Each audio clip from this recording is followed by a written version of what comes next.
sa panaginip na lang kasi bagay na bagay siya. So, nabigyan ako ng green light, pina-arrange ko yung kanta kay Pao Protasio. Si Pao Protasio, siya rin yung nag-arrange ng Sandigan, nung pinakauna pa na cover namin ng Hindi Tayo Pwede, ng Wala Na Bang Pag-ibig. Siya rin sa Sandigan, siya rin nag-arrange nitong Ili-ili. So, frequent collaborator ko siya kasi musical director ko siya sa mga pelikula ko. So, pina-arrange ko yung Sa Panaginip na Lang kay Pao, inupuan namin. So, ang mga inspiration namin dyan ay You and Me ng Lighthouse. Ano pa ba? Ano pa ba yung mga inspirations namin? You and Me ng Lighthouse. Ano nga ang title nun? Yung Kung Hindi Rin Lang.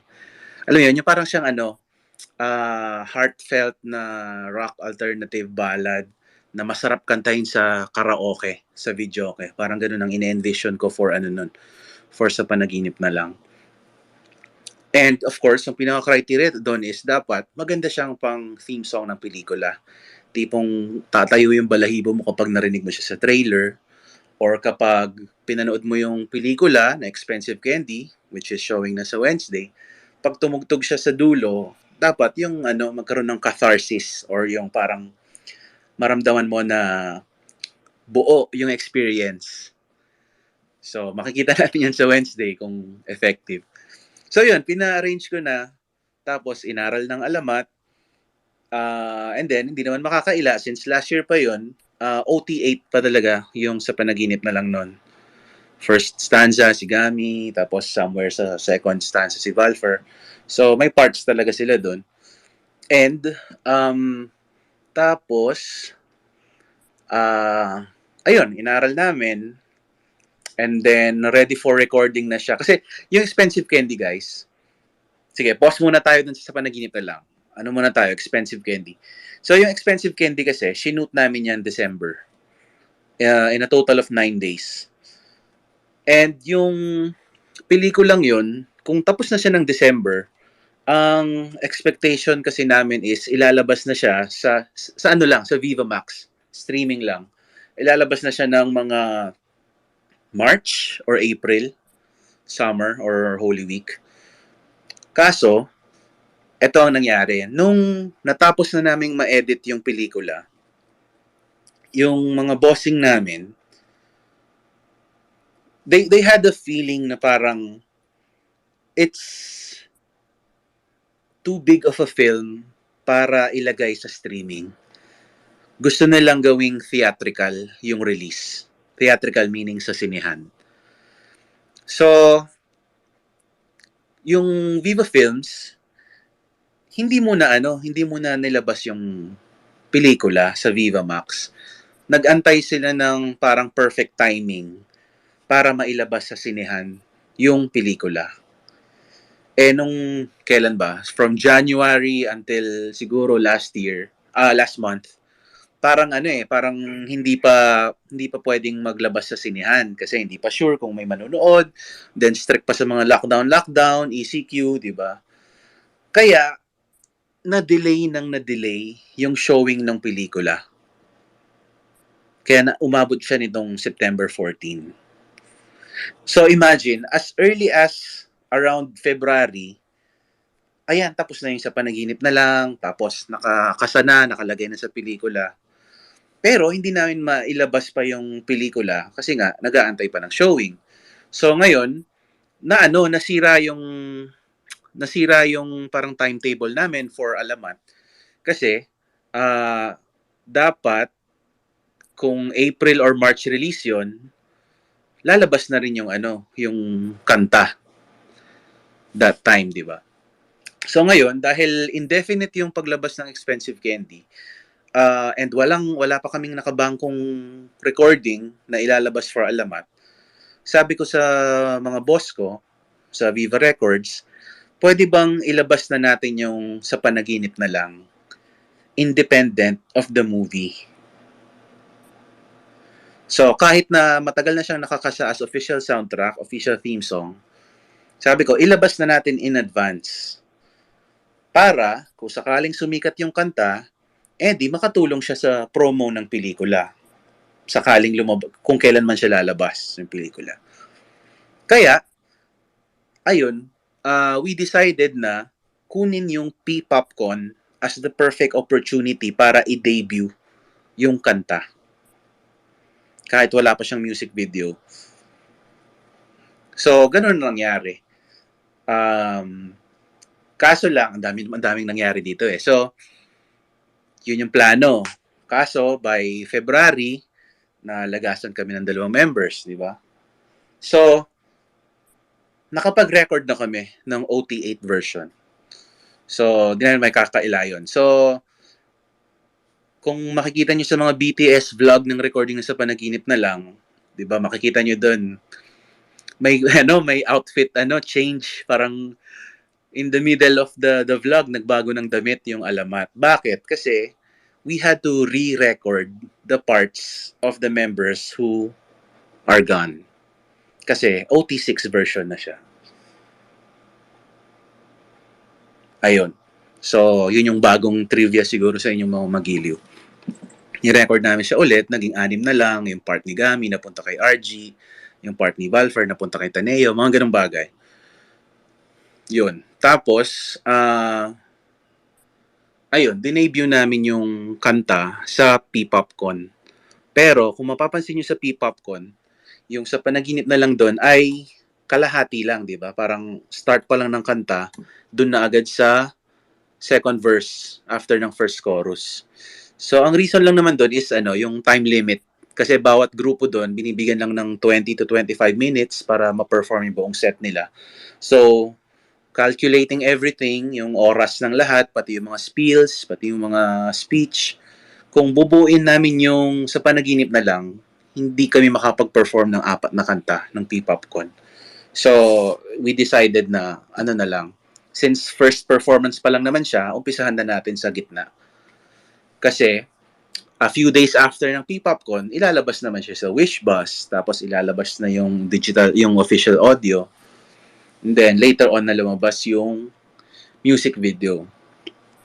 So, yung music video, meron ba akong na-miss na details so far? Ayun, yung music video, it was meant to be a simple music video kasi ang expectation is lalagyan ng scenes ng Expensive Candy in between. Kaya mostly yung music video, kumakanta lang talaga. Hindi siya yung typical Alamat music video na high concept, merong pang narrative. So ito mas lang talaga, performance video lang siya in anticipation of the fact na lalagyan namin ng Expensive Candy scenes in between the scenes, di ba?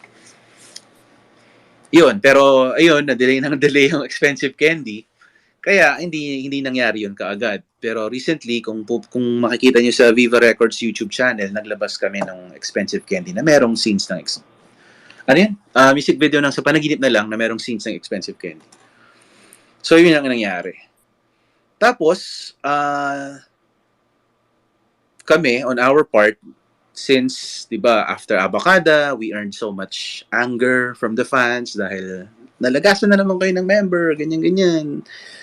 Ano ba nangyayari sa inyo, ganyan-ganyan. So, ang laki ng pressure sa amin, pati sa Alamat, na ma-redeem yung mga sarili namin kasi parang na-weekend, di ba? Na-weekend yung impact ng Alamat, nabawasan kami ng mga crucial members na important yung nire-represent nila, di ba? Mga Bisaya, tsaka mga Ilonggo. So, we really had to prove ourselves na kaya pa rin tumayo ng Alamat as 6 members. Kaya super pinaghandaan yung tawag dito, itong P-Popcon.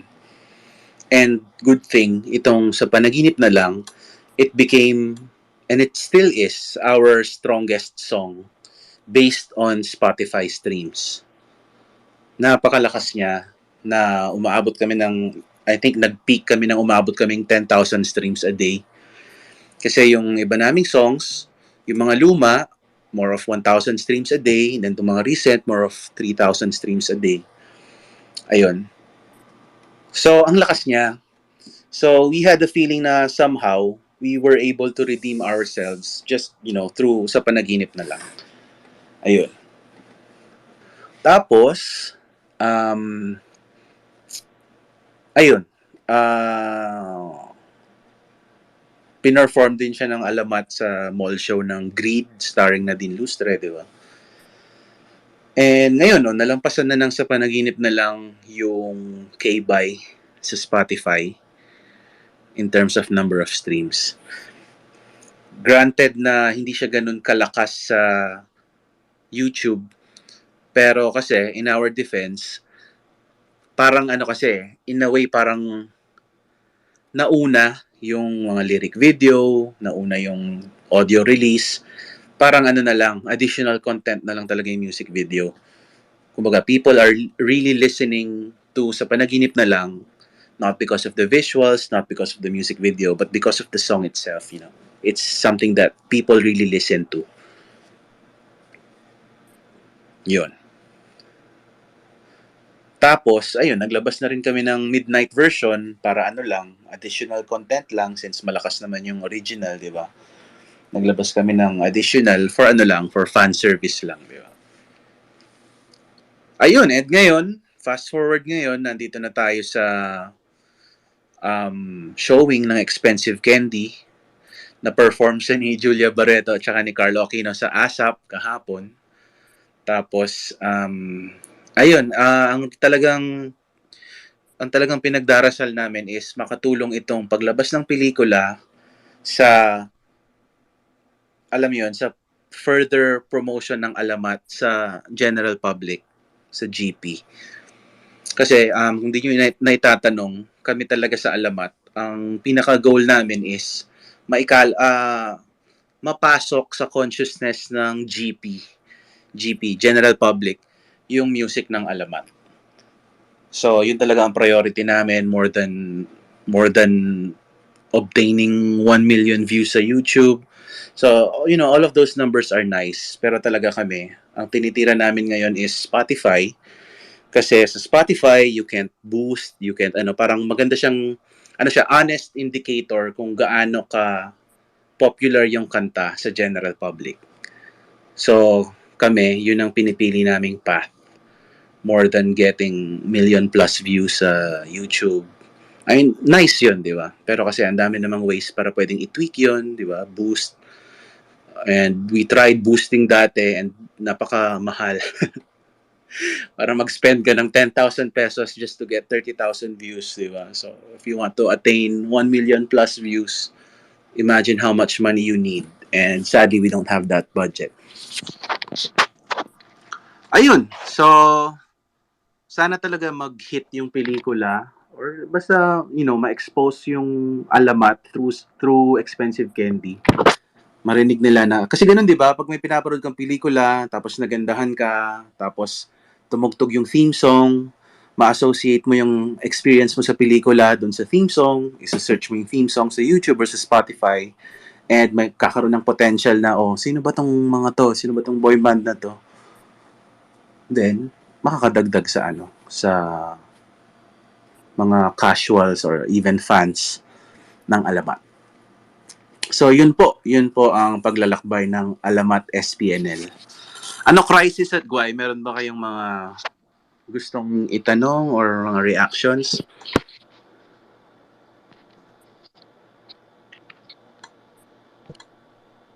Chika lang. Hindi pa chika, may konting comments lang. Pero gusto ko lang i-comment yung parang yung trajectory ng how sa panaginip na lang was introduced. Yung katulad nga pa nung nasabi niyo po kanina, na it was first introduced dun sa Day 2, which is April 10, 2022. Then, 2 days after, nagkaroon na kagad ng, so yung sa PipapCon Day 2, parang 2-minute version lang siya, parang teaser.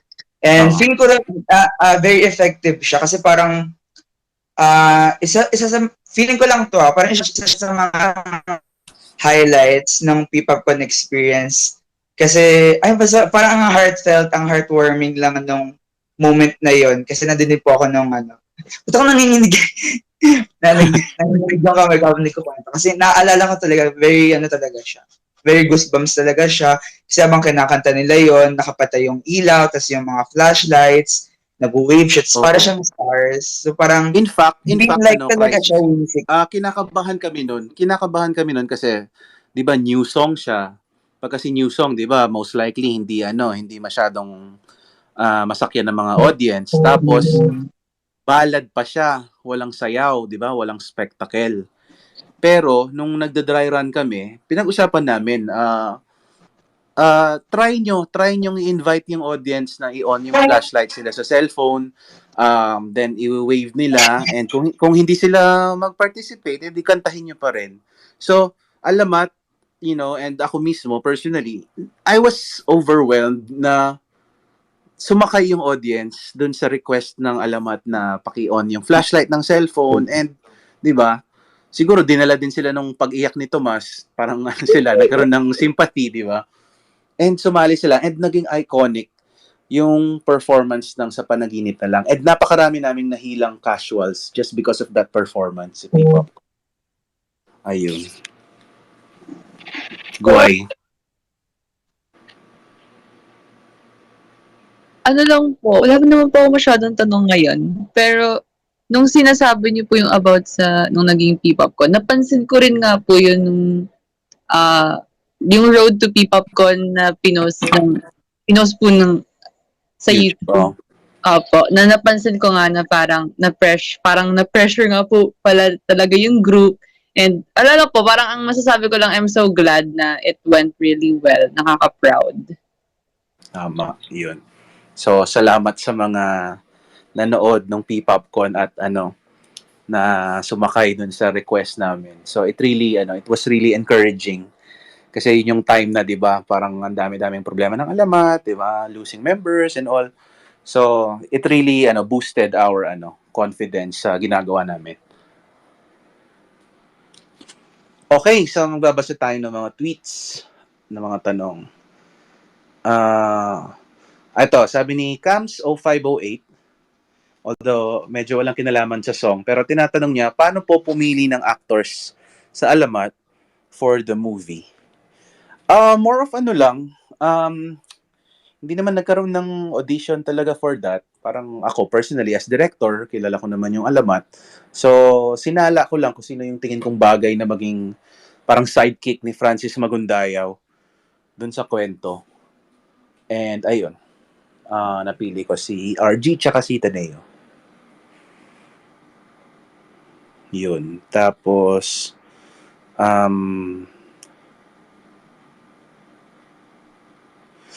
eto, sabi ni Shiloh, given the success po ng SPNL, bakit po wala pa po siyang TV exposure na performed by Alamat themselves? Okay, hindi ko alam if I will get flack for this, pero guys, yung TV exposure na madalas binabato sa management, bakit walang ganyan? Guys, iba kasi yung sistema sa Pilipinas. You can't just request na lumabas sa TV. Halimbawa, kung lalabas yan sa isang variety show, i-approve pa ng variety show kung may space ba for Alamat or any other P-pop group na lumabas. And since konti lang naman yung mga variety shows dito sa Pilipinas, kadalasan, hindi na nabibigyan ng chance yung mga grupo na hindi nakasign sa mga network na mag-perform sa mga shows na to. And ngayon, isa pang issue dyan is, kung sakaling papayagan yung grupo na mag-perform sa TV, meron pang usapin yan about sa hatian ng profit sakaling ilalabas sa YouTube. Kasi i-monetize yan pag lumabas sa YouTube. So, in fairness to Viva, and I side with them regarding this, kung ang deal ay hindi magbe-benefit yung company namin, hindi kami magpo-push through. Kasi guys, this is not just about, getting Alamat out there. It's about being sustainable. Lahat ba ng taong involved, such as the songwriters, the label, na gumastos, nag-invest para sa recording ng mga kantang ito, meron ba kaming makukuha? Diba? Because we need that to sustain this financially para maging sustainable siya in the long run. So if we get an unfair deal, hindi kami talaga tutuloy. So, double-edged sword siya. Of course, pwede nyo i-argue na promo naman yan ng Alamat. Paano naman yung mga nagtatrabaho behind the scenes kung wala kaming nakukuha? mga arranger, mga music score, mga songwriters, lyricists, dapat yung mga yan, makikinabang din sila sa spoils ng pinagtatrabuhan natin for the group. Yun. So, ayan. Ako personally, ang motto ko dyan is, the best marketing or promo is the quality of the product. So, kasi yun yung meron kaming control. Yung kalidad ng music namin. Wala kaming control kung makakapag-guesting kami dito sa TV show na to, kung ilalabas na ba itong live performance namin sa ganito. Wala kaming control dyan. Pero meron kaming control sa kalidad ng ginagawa namin. And doon namin itutuon yung energy namin. Ayun. Tapos, ano pa ba mga tanong dito? Sabi ni Nat/Witchy Magiliw, the way na favorite ng family ko ang Sa Panaginip na Lang shows how good the song really is. Kasi my family were never big P-pop supporters. Pero after listening, mas naging interested sila with Alamat and P-pop as a whole. Ayun, that's nice to know. So, yan po. Yan po ang strategy namin. Ako personally, hopefully makatulong yung pag-i-include ko sa mga sa Alamat song sa mga soundtrack ng movie ko. So that's my way of contributing aside from, making sure na maganda yung music ng Alamat.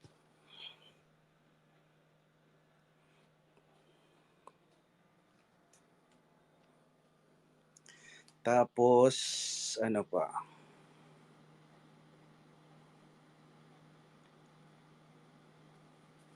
So bakit wala? Si Guy, meron siyang tanong. So bakit wala pa rin yung Wish Bus performance? Well, Wish ang makakasagot niyan. Hindi lang Wish Bus performance ng SPNL yung wala pa. Remember, nag-perform pa yung OT8 ng K-Bay noon, di ba? Tsaka Porke. So, hindi ko kasi alam ang sistema dyan, pero isa rin yan sa mga hindi namin kontrolado. Kasi kung kami lang, di ba? Ba't hindi namin re-release as soon as possible? Pero, ayun.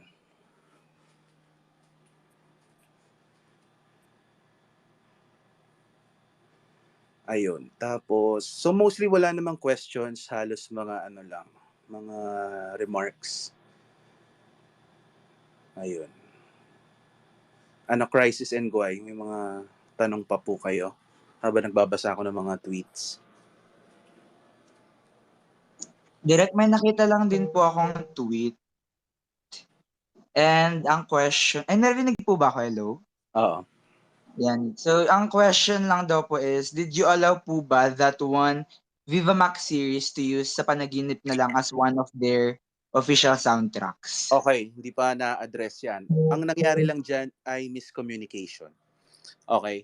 So, ang nangyari kasi dyan is, so meron nga, anong title ng series yun? Huwag mong agawin ang akin. Yun ba yung title nun? So, yun, huwag mong agawin ang akin.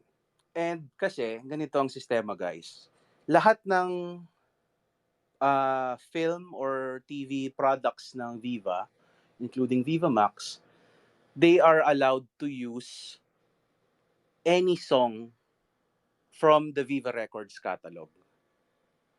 So, ang nangyari kasi, since hindi pa lumalabas yung Expensive Candy nung time na yon, so hindi naging aware yung staff ng series na yon na yung Sa Panaginip na Lang ay theme song na ng Expensive Candy. So what happened is, di naman nila alam kung sino yung Alamat, hindi nila alam yung Barangay Magiliw. So nagandahan lang sila. And since nagandahan sila and hindi pa lumalabas yung Expensive Candy, they thought pwede nilang kunin. Which is what happened. Kinuha nila dahil nagandahan sila and ginamit nila doon.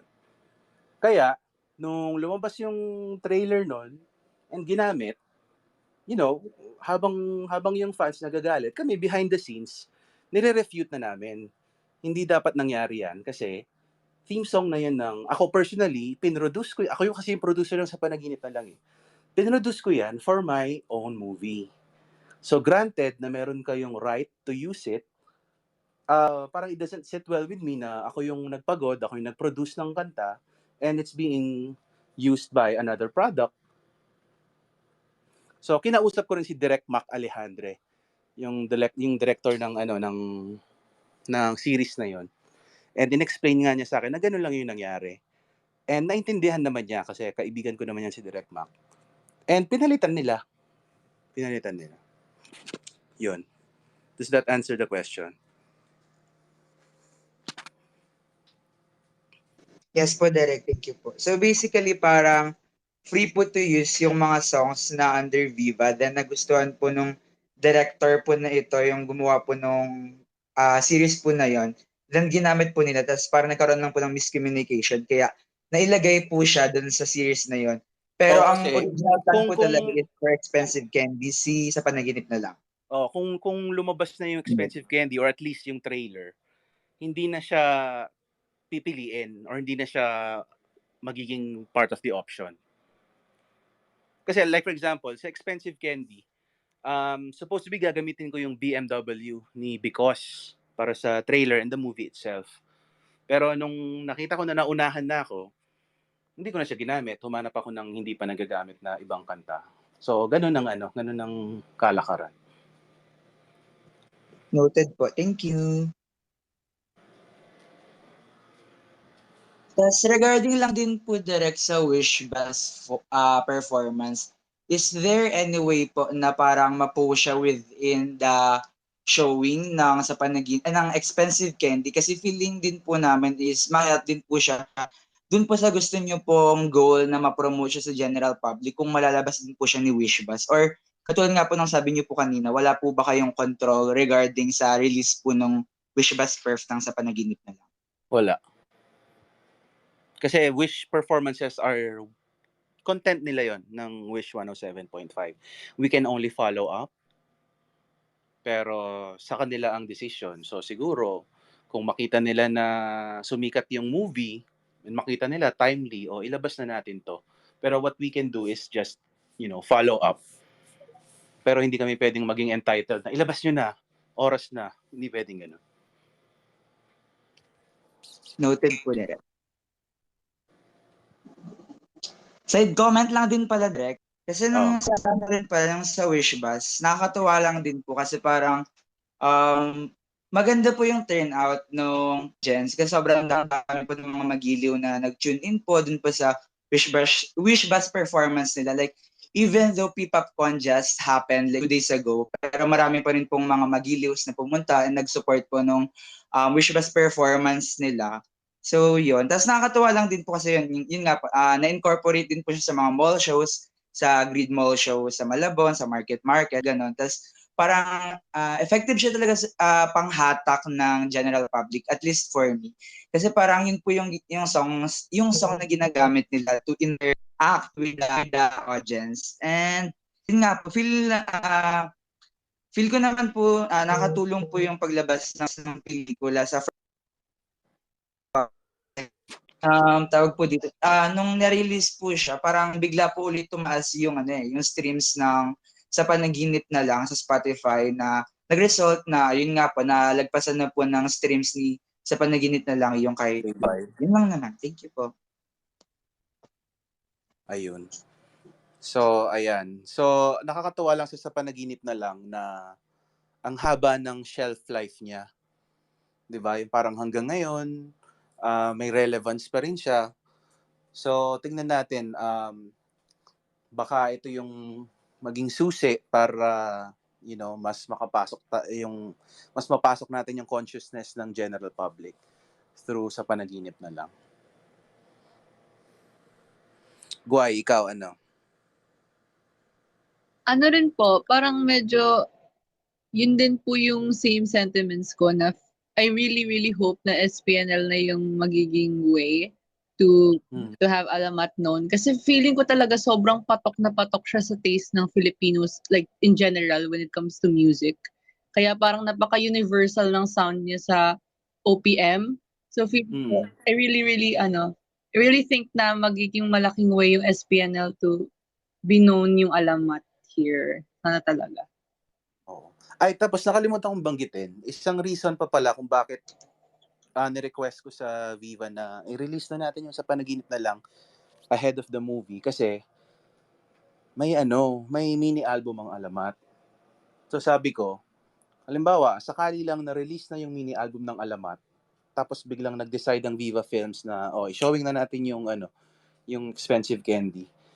Parang masisira yung promo timetable natin dun sa mini album. Tapos biglang sisingit yung sa Panaginip na lang.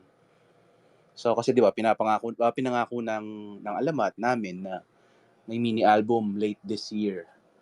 So, syempre pag lumabas yung mini album, gusto namin tutok doon yung promo. Imbes na biglang may sisingit na sa Panaginip na lang, 'di ba?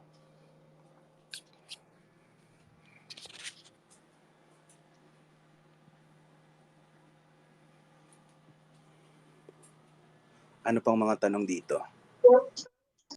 Direk, pwede ba kami magtanong ng questions if meron na po bang like tentative timetable kung kailan po ilalabas si EP? Meron, sobrang laki na ng mga plano namin. So, forgive us kung hindi kami masyado nagpo-post ng updates dahil busy kami sa preparations. Cover art, meron na. Basta abangan nyo na lang. Siyempre, pag i-announce namin yan, complete package na. Meron ng tentative date. Okay po, thank you. Pinag-iisipan ko pa nga kung kailan nababasagin yung ikatlong palayok eh. Basagin na kaya natin ngayon? Joke. Pwede naman, correct. Ayun, napakaganda ng ikatlong palayok. Tandaan nyo guys, yung kanta ng yung kanta na nasa loob ng ikatlong palayok, yun yung magiging carrier single na kasabay ng release ng album.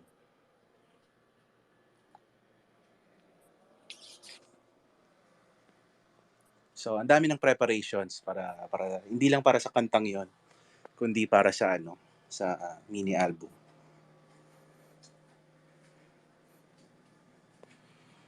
Ano pa?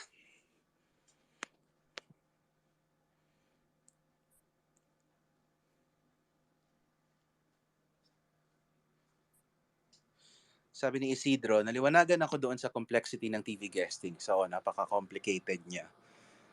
Tapos, sabi pa ni Isidro, direct, may marketing initiatives ba sa mga radio stations? So, ang term para sa radio stations ay service. When you say, i-service nyo ito sa mga radio stations, ito yung merong kusa, yung record label na mag-send ng parang press kit sa mga radio station para i-play nila. Pero kasi guys, sa panahon ngayon, yung radio stations, they will play whatever they want to play. Regardless kung padalhan mo sila ng press kit or hindi. Kaya nabigla ako, like for example, yung GVFM 99.1 na FM radio station sa Angeles, piniplay nila ng kusa yung Ili-Ili without us even sending a press kit sa kanila. So, ganun yung kalakaran ngayon. Radio stations will play whatever they want to play as long as there's clamor for it. Bakit nagna-number 1 yung mga kanta ng Alamat sa, Spirit FM Batangas? Kasi, ang sisipag ng mga Batanggenyo Magiliw na i-request siya sa Spirit FM. So, ganun lang yun. No matter, how much you put into marketing initiatives sa mga radio station, kung walang clamor for it, they will not play it. Unless, of course, you resort to payola, which we don't want to do. Medyo, wala naman kaming issue sa mga nagpapayola, pero it's something na out of our principles na ayaw namin gawin. Gusto namin, ipi-play yung kanta namin kasi, nare-request ng tao or nagustuhan ng radio station na yun.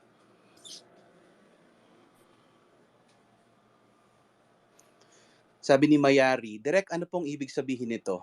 So, ang sabi niya yung fast forward na na emoji.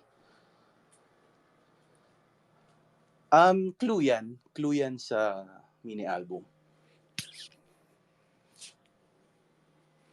So Easter egg siya sa Say You Love Me music video. Makikita niyo yung fast forward sign sa background and makikita niyo rin siya sa Ili-Ili sa background ng penitensya scene. And yung mga super talino na magiliw na nakita nila na yung yung layag nung yung sale nung Vinta dun sa sale nung Balangay dun sa Palayok map natin. Fast forward sign din siya. So, lahat ng yan may kinalaman sa mini album. Direct, may nakita lang po akong question na hindi po siya related kay sa panaginip na lang. Pero sabi po ni Kelly, how did the billboard at NYC came about? Nakaka-proud lang po so much. As in sila, kung sino man yung ano ba yun, Alegre de Musa ba yun? Sila yung nag-email sa amin na gusto namin kayong i-feature sa billboard sa New York. Ganun lang. So, ayun, talagang siya, in-invite nila kami na lumabas doon.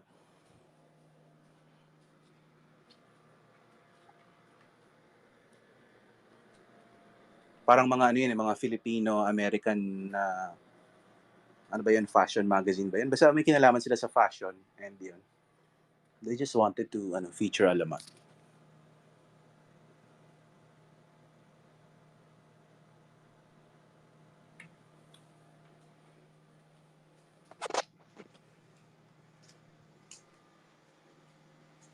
Ano pa?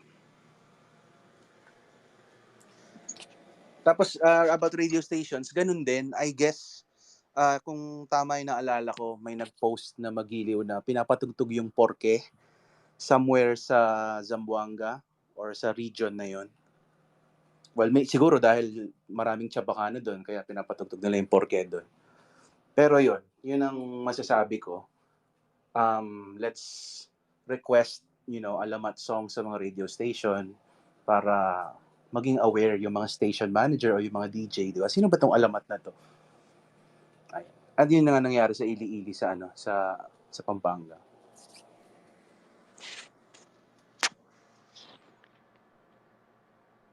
Ay, direct, may nagpapatanong lang din po. Not related din kayo sa panaginip na lang. Pero regarding naman, meron daw po bang stylists yung Alamat sa wardrobe na sinusama mall shows? Or sila lang daw po nag-arrange ng mga sinusuot po nila? Iba-iba. May times na meron, may times na wala. Okay po. Thank you po. Yun yung tanong ni Gab, di ba? Yan, madalas rant ni Gab yan, nababasa ko lagi sa tweets. Meron, minsan may stylist. Like for example, sa Lobo, may stylist because, may bayad yung Alamat doon. Pero for promotional shows, like for example, sa mall shows, it's mostly Alamat na nagsa-style ng sarili nila.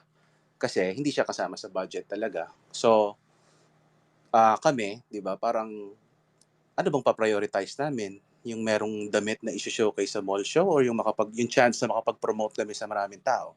So even without stylist, kukunin na namin yung opportunity to promote. Kasi guys, Gab, remember na, it's still a money game.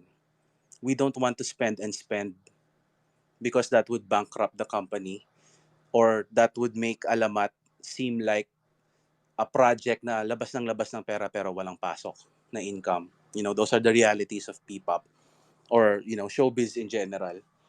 So, ayun aware kami sa mga realities na yun. So, iba-balance namin. So, I'm sorry if sometimes, it appears na, bakit walang budget sa ganyan? Bakit walang budget sa ganyan? Guys, ako personally, gusto ko patunayan ng Alamat sa management na kaya muna naming magpasok ng pera sa kumpanya. And then, kapag napatunayan na namin yon, then we can make demands. Lagi kong tinuturo sa Alamat, huwag tayong entitled. Na, bakit wala kami stylist? Bakit wala kaming makeup artist? Wala pa tayong napapatunayan. Di ba? And so far, lahat ng meron sa Alamat is puro labas. Since training, puro labas ng pera. And our management is still taking care of us in spite of wala pa talaga kaming napapasok na income sa company. So ako kasi, ayaw kong mag-behave kami. And ini-include ko yung sarili ko kasi I'm parang part na rin ako ng team ng Alamat. And ako, nakikita ko both sides. Nakikita ko yung concerns ng Alamat mismo, ng Barangay Magiliw mismo, ng management. So, ako yung taong nasa gitna. And winiweigh ko lahat yung sides na yan.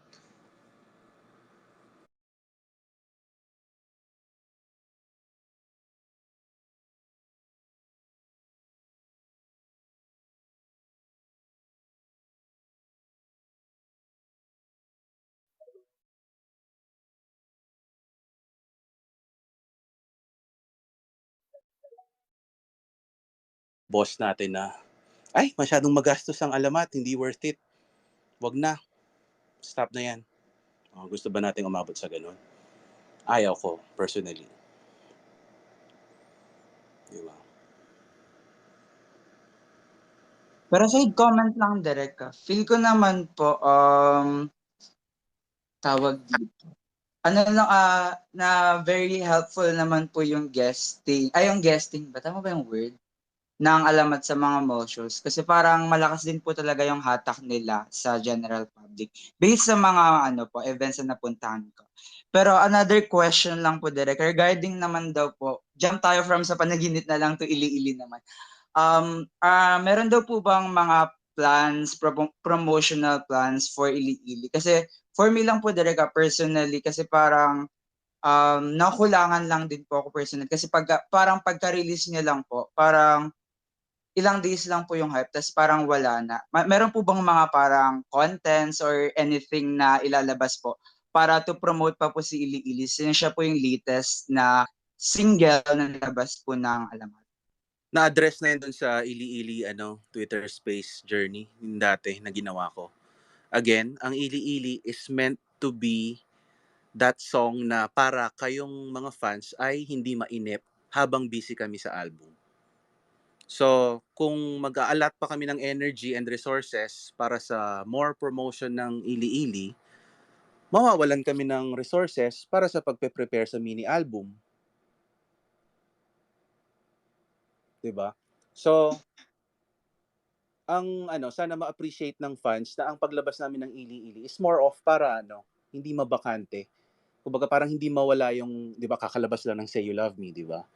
We could have always chosen na na lang, wag na tayong maglabas ng Ili-Ili, antayin na nila yung album. Pero kasi gusto namin, merong ine-enjoy yung fans lagi na hindi katulad last year na parang every 3 to 4 months kami naglalabas ng music video. So, for this, parang ganun ang thinking namin. Sige, para hindi mainip yung Magiliws habang inaantay yung release ng album, maglabas tayo ng isa pang kanta. Yun ang function ng Ili-Ili.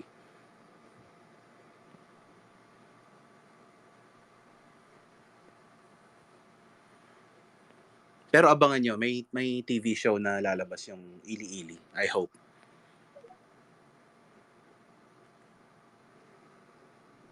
Pero question lang po, Derek. Any reason kung si Ili Ili daw siya yung latest release ng Alamat? Kasi parang after po ng Ano na? release, is there any reason kung bakit Choppy ka. Ano yan? Choppy ka. ng sa Ili is yung sa Wish Bus, yung August 21, then yung sa Lobo Bus, nung August 27. Yun lang po. Tanong ko lang po if may if may reasons po ba kung ba't hindi po siya pinaperform sa live shows. Itong mga expensive candy mall tour? Kung bakit di siya pinaperform doon? Yun ba yung tanong mo? Choppy ka kasi hindi ko narinig yung buong Ay, question. sorry po. Parang kung bakit hindi lang po siya masyadong na-perform in general sa mga live shows, even though siya yung latest release single ng Alamat. Sorry po, Chuck. Okay, number one, we don't have access to Laika all the time. Okay? Nagawa na nga namin ng solution sa Lobo, Batangas, di ba? Na parang, ayan, dinig mo lang yung boses ni Laika pero wala siya. Pero parang it doesn't make a good stage performance nang wala si Laika. Pero itong mga recent na expensive candy, ganito kasi, saan ba yung una naming mall show ng expensive candy? Sa Malabon po. sa Fisher Mall Malabon. we were only allowed to perform 2 songs. Yung isang song doon, definitely sa panaginip na lang because that's the theme song of Expensive Candy. Now, if we perform Ili-Ili there, wala kaming sayaw. Di ba? Ayaw naman namin na mag-perform yung Alamat na puro kakanta lang. Di ba? Sing, rap, and dance group ang Alamat. So, ano lang siya lagi. It's either sa panaginip na lang or Ili-Ili. Kasi sila yung parehong walang sayaw. So, granted na hindi pwede yung Ili-Ili dahil theme song yung SPNL, out na siya agad sa sa set list. So, dito naman sa sa SM Bacoor, ganun din. Buti na lang, binigyan kami ng 3 songs na ipi-play. Pero ganun din, imagine niyo, magpa-perform ka ng Ili-Ili na walang sayaw, followed by sa panaginip na lang na walang sayaw. Meron ka na lang isang kanta na sasayaw. Na kami, personally, since ang talagang target namin sa mga mall shows ay maka-attract ng casuals, parang hindi siya magandang strategy. Di ba? Kasi you're selling a sing, rap, and dance group, tapos, you barely dance. Hindi siya magandang pang-attract ng casual sa mall. Yun ang reason kaya hindi na-perform yung Ili-Ili sa mall shows.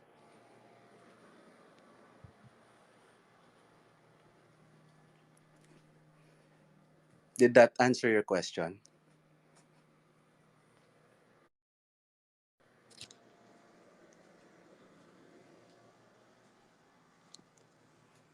Yoo-hoo! Crisis?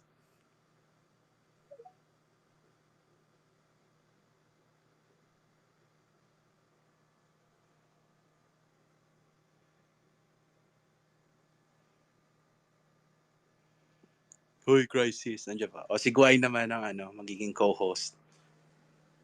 Ala, as in si Crisis, nawala na ba? Okay, may tweet si Ruth. Sabi niya, hindi po relate, mga tanong hindi related sa SPNL. Siguro dahil klaro yung pagkakakwento.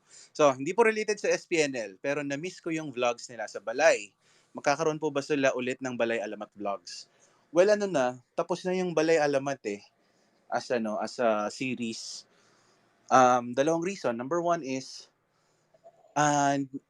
personally kami, sawa na sa paggawa ng content sa loob ng balay. Kaya kami gumawa ng Pasyal Alamat kasi we want to see Alamat na nasa labas. Kaya wala nang Balay Alamat. And number 2, na-stop kasi yung Balay Alamat noon kasi ayun, parang naging tiring kasi dahil nagtitraining, maraming ginagawa sa recording. So, imbes na bigyan pa natin sila ng assignment na mag-vlog, ginawa na lang nilang rest.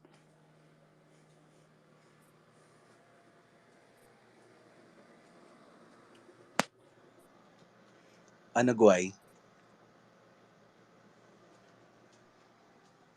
About din po direct sa content.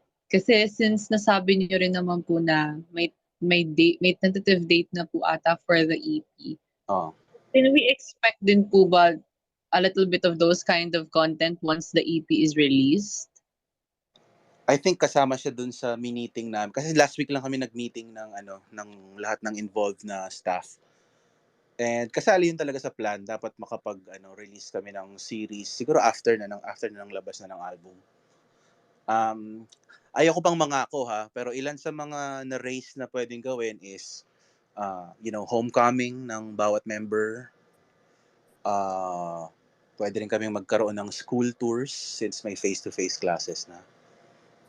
Or school tour dun sa mga school alma mater ng mga Alamat members. So, ayun yung mga napag-usapan, pero tignan natin yung feasibility.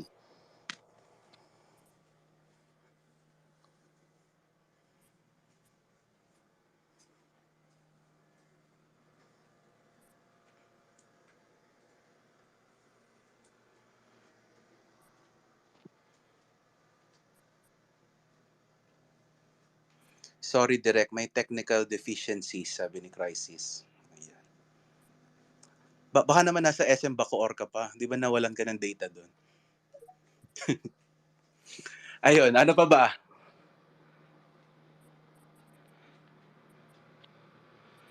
Sabi ni Cams, I think Ili-Ili is more than a filler song. Surprisingly, hindi rin namin in-expect na magiging ganun yung reception ng mga tao, especially sa YouTube, di ba? Parang, this is a masterpiece, goosebumps, yun. So, ayun, parang nirelease namin yung Ili-Ili, parang ang intention kasi ng Ili-Ili is to, yun nga, gaya ng na-discuss ko dati, hopefully, mahilera yung alamat dun sa mga, serious OPM artists natin na nagtatackle ng mga social issues kagaya ng Glock 9. And so far mukhang naging effective naman somehow. So sana ma-push pa.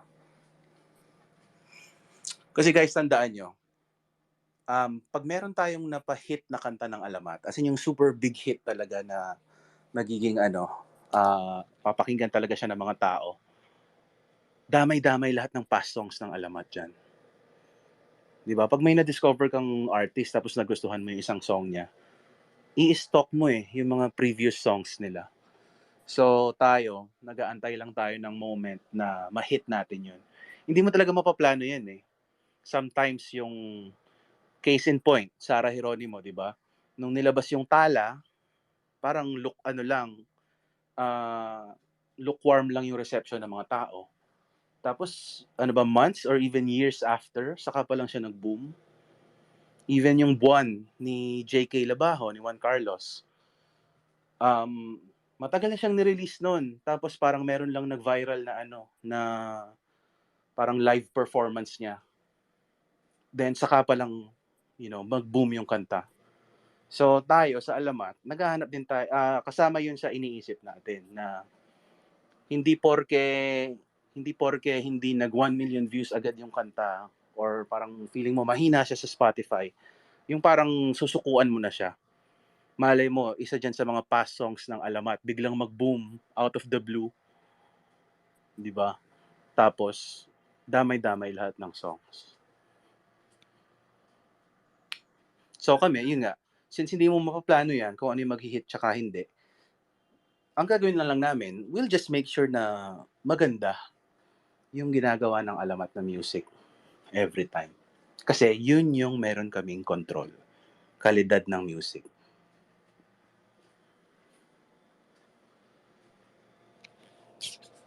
Direk, Yes? paakit daw po si Crisis na wala ata siya as speaker. Ay, naka-co-host pa rin siya. Remove ko muna tapos ibalik ko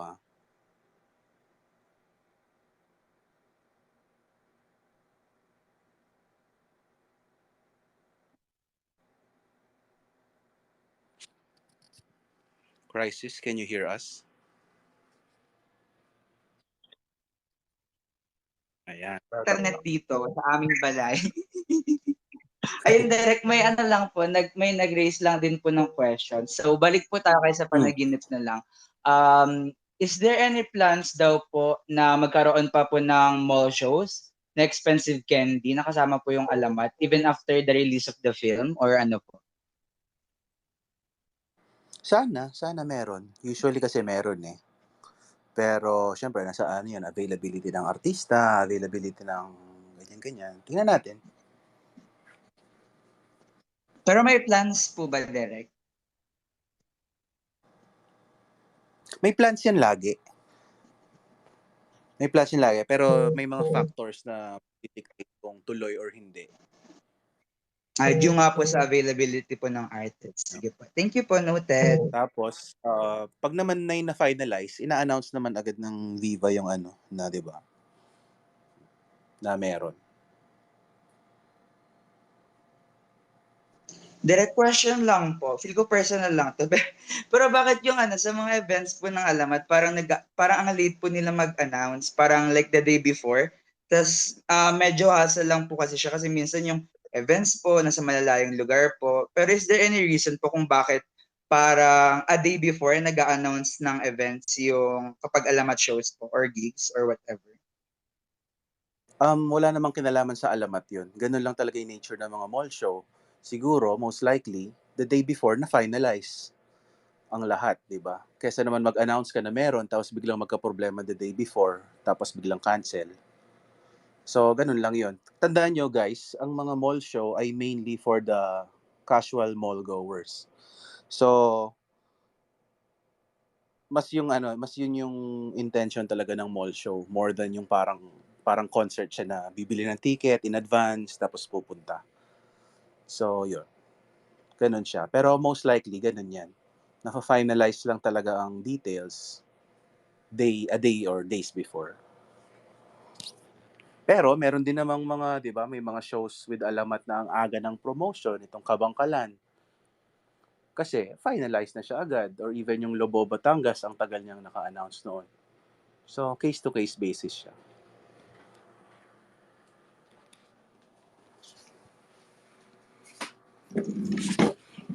Ano pa?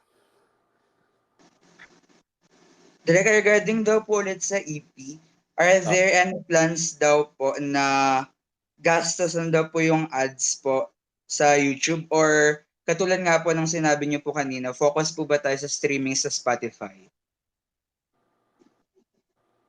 Ano yan? Sorry. Ay sorry po, baka topic pa rin. Pero meron daw po bang plans? Ay, wait lang, ingay po. Meron daw po bang plans na to allot budget po para po sa promotions, kunwari sa ads po sa YouTube kapag nag-release na po ng mga music videos, if man po para po sa mga singles na nasa EP po. I think may plans, pero ibang usapan kasi yung plans sa kung talagang approved yung budget for that, mga ganun. Pero lagi naman nasa plan yun eh. Pero right now, focus muna kami sa launch ng album.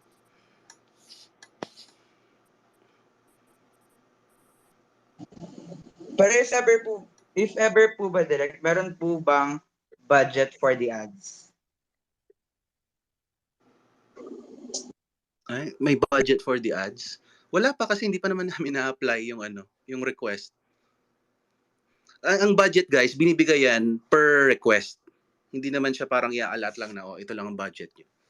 I-request mo, tapos kung yung nasa finance department, feeling nila, justified, ilalabas nila. Pero kung halimbawa, feeling nila, gumastos na kayo ng 400,000 sa music video Hindi ba sobrang taas na itong hinihingi nyo kung maghihingi pa kayo ng dagdag? So laging ganyan, laging battle with the finance department. Kaya gaya ng sinasabi ko, ako personally binabalance ko. Ayaw kong hingi ng hingi kasi pag napikon yung mga yan, talagang wala kaming makukuha. So parang siya, walking on eggshells. You should approach it with tactics, with strategy. Hindi ka pwedeng hingi ng hingi. Okay po direct, thank you.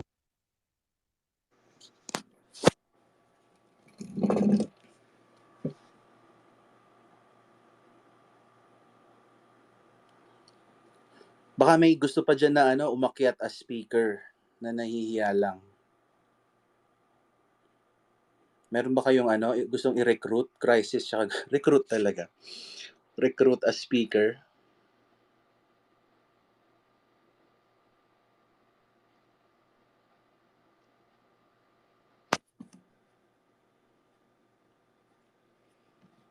Tsaka if may questions kayo or mga reactions, gamitin niyo lang yung hashtag natin ngayong gabi na hashtag alamat SPNL_journey. Or if naiiyak kayo, pwede niyo naman kami i-DM niya ni Gui.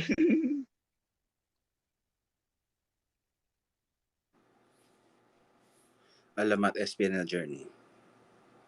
Direct spoiler po sa price ng EP. Hindi ko pa pwedeng sabihin yan.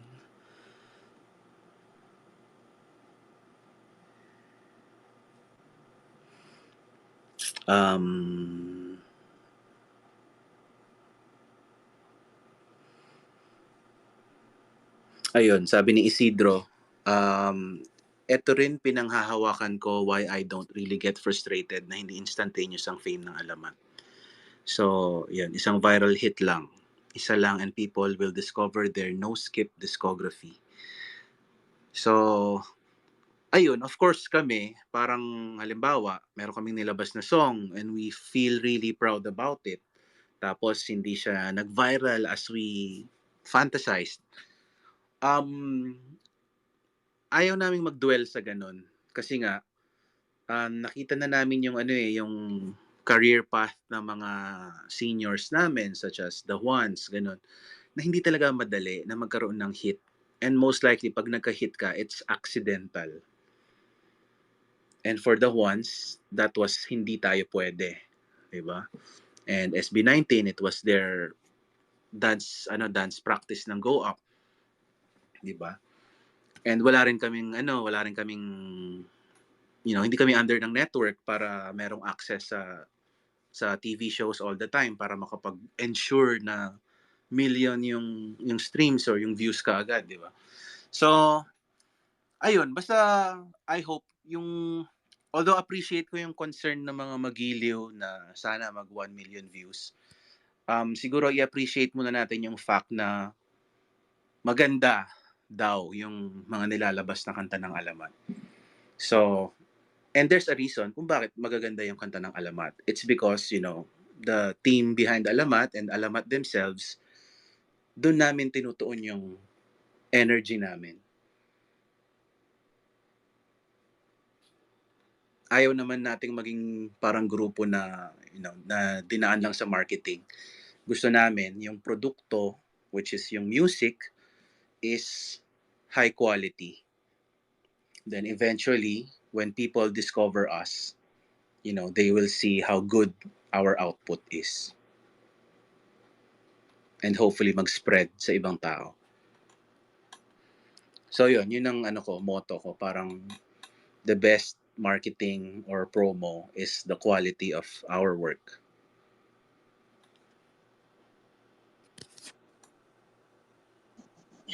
Direct, going back kay sa panaginip na lang ang expensive candy.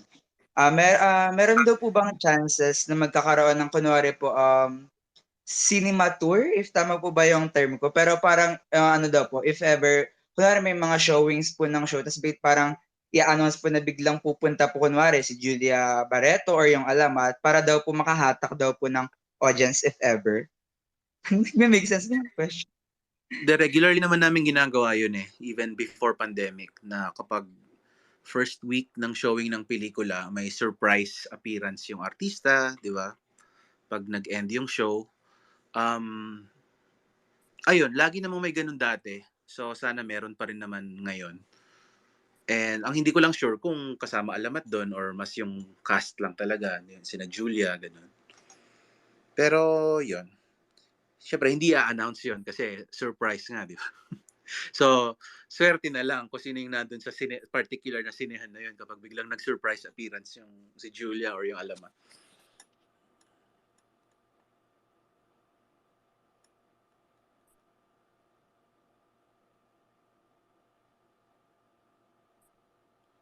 So, nagtanong si Maggie Kuting, pero sinagot na ni Guay, pero para marinig din ng iba. Malalagay sa EP po ba ang older songs? No. So, lahat ng nasa EP ay new songs. Except Say You Love Me and Ili Ili kasi na-release na. Pero, all new songs since sa panaginip na lang.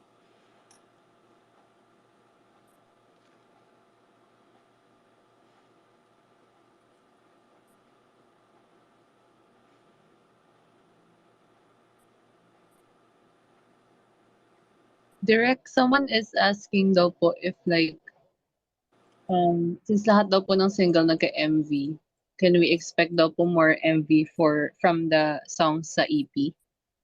Siguro if it does well, I mean the album, and there's clamor for it, it will be much easier for us to convince yung may power sa budget na nagawan ng MV, 'di ba? Lagi tayong bumabalik sa pera.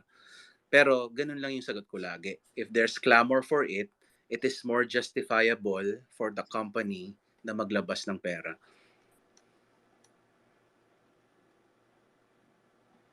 Pero itong upcoming song ng Alamat meron. Itong Carrier single.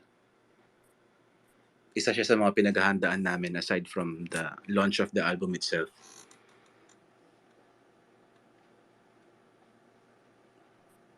Alam niyo, ang ganda ng kantang yun.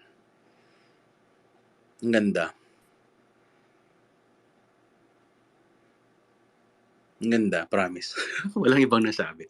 Kundi ang ganda.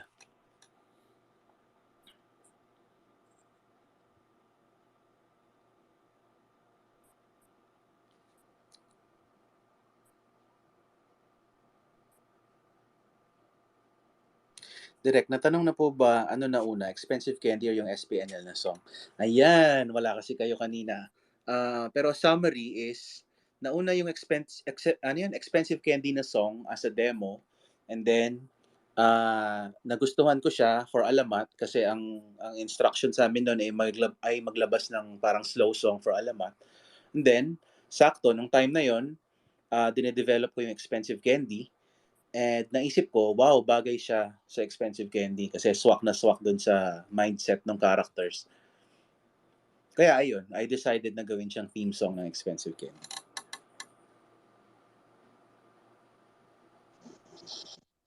Derek, may question lang din po ba? Magkakaroon daw po ba ng physical album? And if ever po ba, meron po bang inclusion na tulad po ba ng photo cards or is it the usual Pinoy CD type kineme raw po? Abangan na lang siguro natin yung announcement. Ayoko naman i-preempt. Pero pinag-uusapan namin lahat ng yan. Tapos aaralin natin kung doable or feasible. Basta i-announce naman yan kapag meron ng final decision. Noted po. Thank you.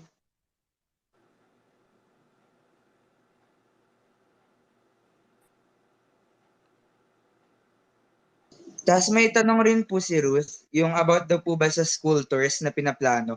Ano raw po ba yung age range po ng target audience? Is it universities, colleges, or high schools daw po ba? Wala pa akong details dyan pero most likely high school and college.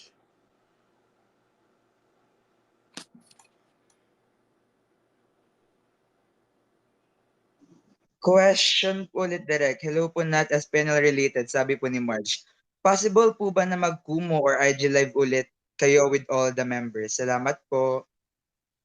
Mostly kasi ang pagla-live ng Alamat ay either Facebook, YouTube, and then TikTok.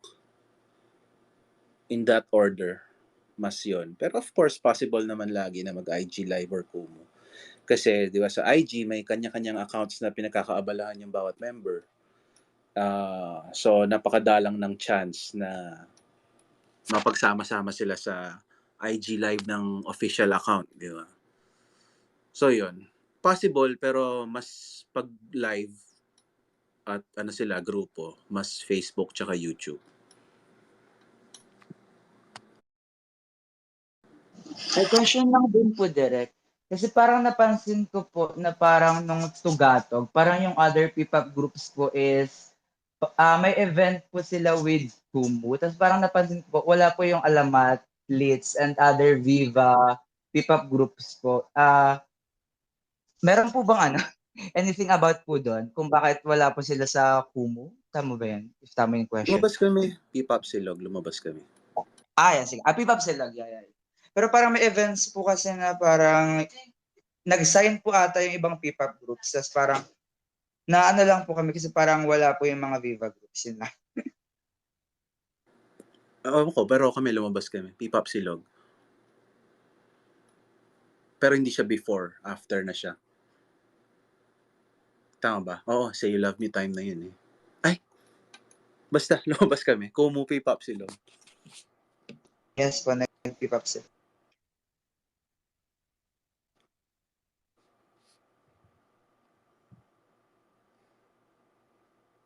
Any idea kung kailan lalabas ang Wishbus performances? No po, because it is not up to us.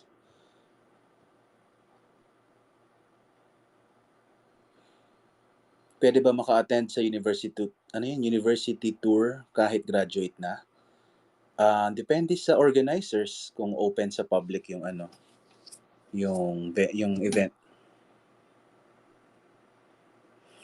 Okay, hanggang 9:30 na lang tayo. So, kung meron pa kayong mga gustong itanong, especially about sa panaginip na lang, huwag muna kayo magtanong ng details sa EP kasi hindi ko pwedeng i-preempt yung details nun.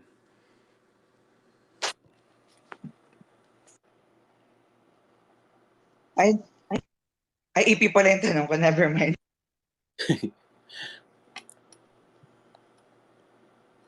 Kaya ako direct may tanong kasi manonood po ako ng movie. Ano pong pwede kong i-expect sa Expensive Candy? Knowing na rin po na umiyak si Jao. Nakita namin umiyak si Jao after the premiere. Tama po ba yun? Like, ano po kayang, kailangan ko po bang mag-ready ng tissue?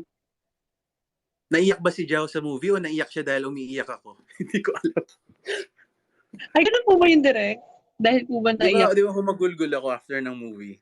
So, Opo. hindi ko kasi alam kung si Jao umiyak siya sa movie or umiyak siya nung nakita niya akong humahagulgol. So, pero marami din naman nagsasabi na naantig sila dun sa movie na typical Jason Pollock sa Mana film na na bittersweet. So, ayun, yun ang masasabi ko. So, syempre hindi ko pwedeng i-spoil yung details, pero ayun, nagandahan yung mga tao, even yung mga tao na hindi ko ina-expect na magagandahan. Diba? I mean, hindi lang naman to press release, di ba? Kasi yung ibang nanood ng premiere night, pwede naman silang manahimik lang kung talagang hindi nila nagustuhan, pero they were very vocal na ang ganda ng pelikula. Ang sakit daw. Sa SMR, pinerform po ng Alamat yung sa Panaginip na Lang. Saan? Sa red carpet premiere po, kasi may nag-surface po na video na parang kinakanta po ni Mo yung Sa Panaginip na Lang. So, kinanta po ba nila yung Sa Panaginip na Lang? Like as a group nung nag-red carpet premiere sa SM North? Ano yan pakana ni Gene Kylie, yung host, na parang on the spot niya yung Alamat. Siguro dahil, hindi ko alam kung fan si Gene Kylie ng Alamat. Pinapasample niya yung Alamat ng Sa Panaginip na Lang. Dahil hindi prepare, parang nabigla itong mga Alamat. Alam mo naman mga yan, nagkahiyaan, nagpasahan ng mic. Kanino pa ba ibibigay kundi kay Master Mo? yung pagkanta. So ayun, kumanta si Mo. Hindi scripted, hindi prepared, kaya na-caught off guard sila. And ipinaubayan na nila kay Mo. Grabe, hindi pa pala prepared yun si Mo sa lagay na yun. Inupuan lang tayo. Biniritan lang tayo Sa Panaginip na Lang. Nga, napalingon pa si Marjorie Barreto. Parang, sino ba yung kumakanta? Tapos nakita niya.